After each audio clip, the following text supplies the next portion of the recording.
मित्रांनो, हा व्हिडिओ एवढा शेअर करा, एवढा शेअर केला की अनेक आपण पोस्ट शेअर करत असतो, पण हा व्हिडिओ इतका शेअर करा की प्रत्येक राजकारण्यापर्यंत हा व्हिडिओ पोहोचला पाहिजे.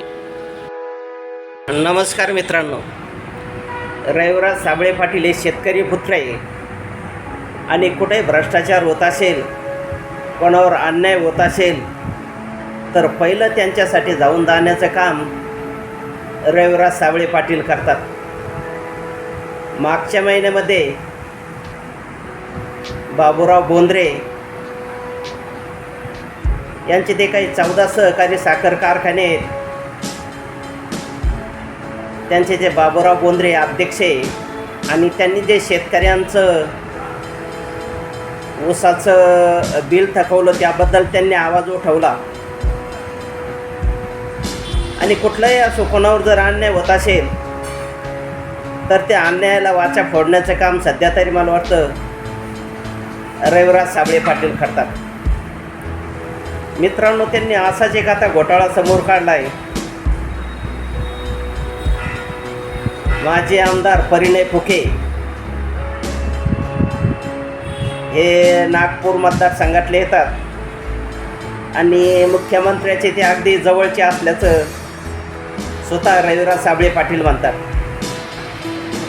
त्यांनी त्यांचा असा घोटाळा करून काढला आहे की परिणय फुके माजी मंत्री यांनी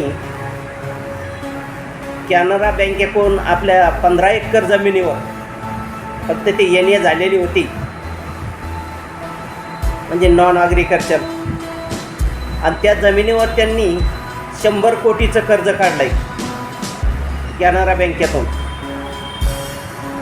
आणि सातबाऱ्यासहित प्रूफ रविराज साबळे पाटील यांनी शोधून काढला आहे.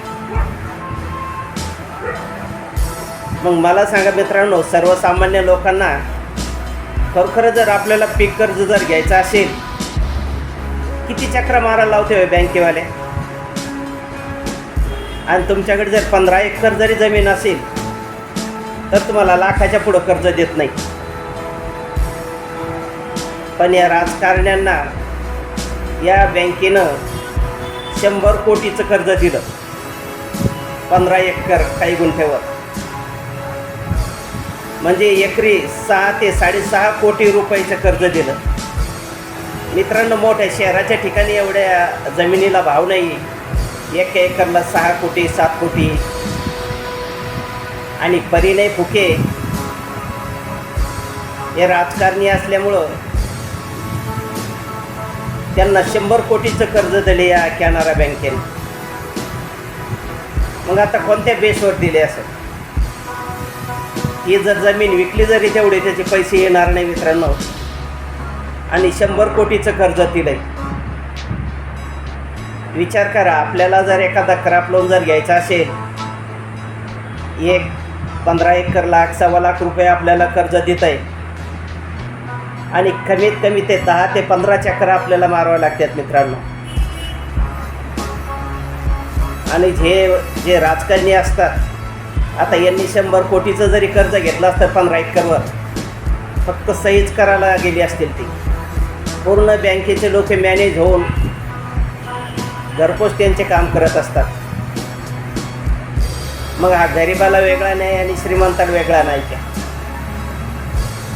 आता त्या बँक मॅनेजरकडे जाऊन जर एखादा व्यक्ती जर म्हणला माझी 15 एकर जमीन एन.ए. झालेली आहे,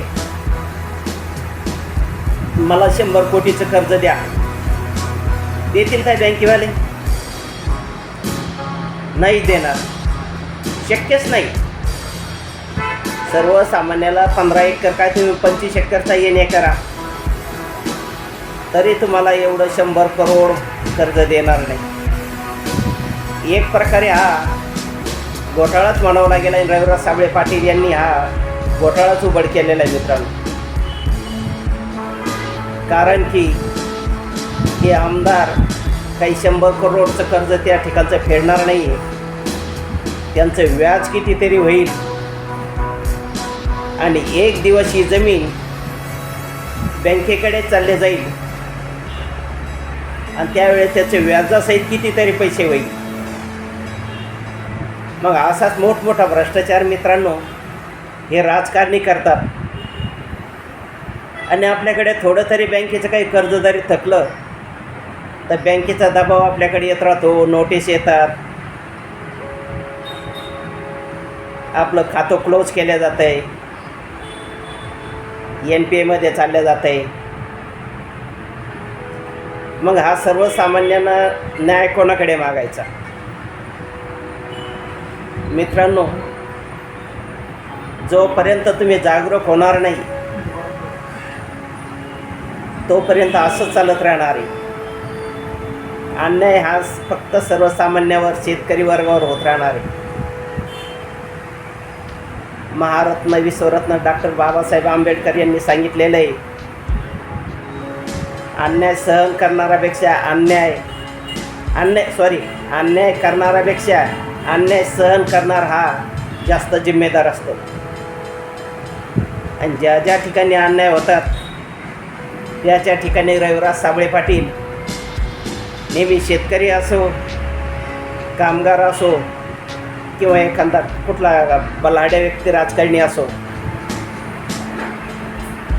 तो जर अन्याय करीत असेल, भ्रष्टाचार करीत असेल आणि शेतकऱ्यासाठी बोलण्याला सध्याच्या काळात फक्त रविराज साबळे पाटील आहे. मित्रांनो, हा व्हिडिओ कसा वाटला जास्तीत जास्त सबस्क्राईब करा, शेअर करा आणि लाईक करा आणि कमेंटमध्ये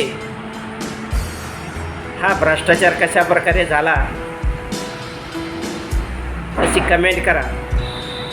आणि मित्रांनो, आता आपण पुढील माहिती स्वतः रविराज साबळे पाटील यांच्या माध्यमातून मीडियाद्वारे ऐकूया. शेतकऱ्यांनो, तुमच्याकडे 15 एकर जमीन असली आणि तिला NA केलं की तुम्हाला 100 कोटीचं कर्ज देते कॅनरा बँक. पण अट एकच आहे, आमदार असलं पाहिजे. शेवटपर्यंत व्हिडिओ बघायचा आता, कारण 100 कोटीचा घोटाळा केलाय कॅनरा बँकेने.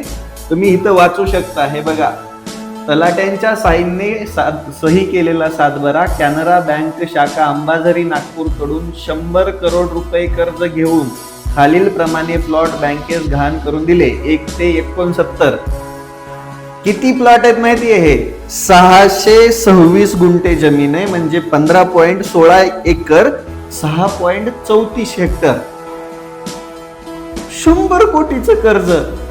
आणि हे कुणी घेतलंय माहिती का? महाराष्ट्र राज्याचे लाडके मुख्यमंत्री, ज्यांना फक्त विकासाचंच पडलंय, त्यांचा वरदस्त असलेले माजी मंत्री आणि आता सध्या आमदार असलेले परिणय फुके साहेब. 100 कोटीचं कर्ज आहे, बघताय? आणि हे सगळ्या डॉक्युमेंट आहेत माझ्याकडे, सगळ्या जमिनीच्या जुन्या खरेद्या सगळ्या डॉक्युमेंट आहेत. मला फक्त एकच प्रश्न पडलाय, सामान्य शेतकरी जेव्हा बँकेकडे कर्ज मागायला जातो तेव्हा त्याच्या हातामध्ये बँक धतुरा देते, पण हे आमदार महोदय बँकेकडे गेले आणि हे बघा, हा जुना सातबारा आहे. इथे किती 6.34 हेक्टर जमीन आहे, ती जिरायत, तिला NA केलं. NA करून बरोबर 1-2 करोड नाही हो, 100 कोटीचं कर्ज काढलंय. किती रेडिरेक्नर रेट असेल तिथं, विचार करायची गोष्ट आहे. डोकं तुमचं हलून गेलेलं असेल. आणि हे सध्या विद्यमान आमदार आहेत. काय? हे विद्यमान आमदार आहेत. माझं कॅनरा बँकेला सरळ विचार नाही की तुम्ही कोणत्या बेसिसवरती यांना 100 कोटी रुपयाचं कर्ज दिलंय. सरळ लिहिलंय हो, 100 करोड रुपयाचं कर्ज. इथं आमचा सामान्य शेतकरी 10 एकर घाण दिल्यानंतर बळच त्याला 1 लाख रुपये भेटतात, 1.5 लाख रुपये भेटतात हो. आणि ह्यांच्या 15 एकर मध्ये जर 100 कोटी रुपयाचं कर्ज भेटत असेल तर विचार करायची गोष्ट आहे. हे क्षेत्र आहे गाव रनाळा, तालुका कामठी, जिल्हा नागपूर. याच्यामध्ये रनाळ्याचे सरपंच पण सामील आहेत, याच्यामध्ये बरीच लोक सामील आहेत, याच्यामध्ये खूप मोठी लॉबी सामील आहे. माझी महाराष्ट्राचे मुख्यमंत्री देवेंद्र फडणवीस साहेबांना विनंती आहे, आता तरी यांच्या मागे ईडी लावा. का सत्ताधारी आहेत म्हणून तुम्ही यांना पण क्लीन चिट देणार आहात? विचार करायची गोष्ट आहे. याची निष्पक्ष चौकशी झाली पाहिजे. 100 करोड रुपयाचं कर्ज 15 एकर जमिनीवर घेत असेल तर म्हणजे पागल व्हायचं काम आहे. हा आकडा सुद्धा माणूस वाचू शकत नाही. शेतकऱ्यांना तुम्हाला कधी भेटणार 100 कोटीचं कर्ज? तुम्ही पण आमदार व्हा आणि 100 कोटीचं कर्ज घ्या.